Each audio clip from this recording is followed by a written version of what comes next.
എൻ്റെ അടുത്ത ഓർഡർ ഒരു ടാസൽസ് തന്നെയായിരുന്നു. പക്ഷേ ഇത് ഫുൾ കസ്റ്റമൈസ്ഡ് ആയിട്ടുള്ളൊരു വർക്കായിരുന്നു. ആ വർക്ക് തന്നപ്പോഴേ മാം പറഞ്ഞിട്ടുണ്ടായിരുന്നു റെഡിമെയ്ഡ് ടാസൽസ് യൂസ് ചെയ്യേ വേണ്ട, ഫുള്ള് ഹാൻഡ് മെയ്ഡ് ആയിട്ടുള്ള കോട്ടൺ ടാസൽസ് തന്നെ മതിയെന്ന്. അതുകൊണ്ട് നമ്മൾ കോട്ടൺ ത്രെഡ് വെച്ചിട്ട് ഓരോന്നോരോന്ന് ഉണ്ടാക്കി എടുക്കുകയാണ് ചെയ്തിട്ടുണ്ടായിരുന്നത്.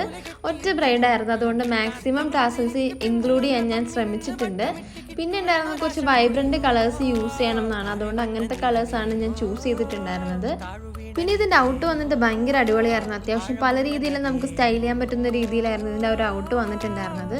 പിന്നെ ഈ കസ്റ്റമർ വന്നിട്ട് ഭയങ്കര സ്വീറ്റായിരുന്നു. എൻ്റെ ഒരു സ്വന്തം ചേച്ചി, ആ ഒരു വൈബായിരുന്നു എനിക്ക് കിട്ടിയിട്ടുണ്ടായിരുന്നത്.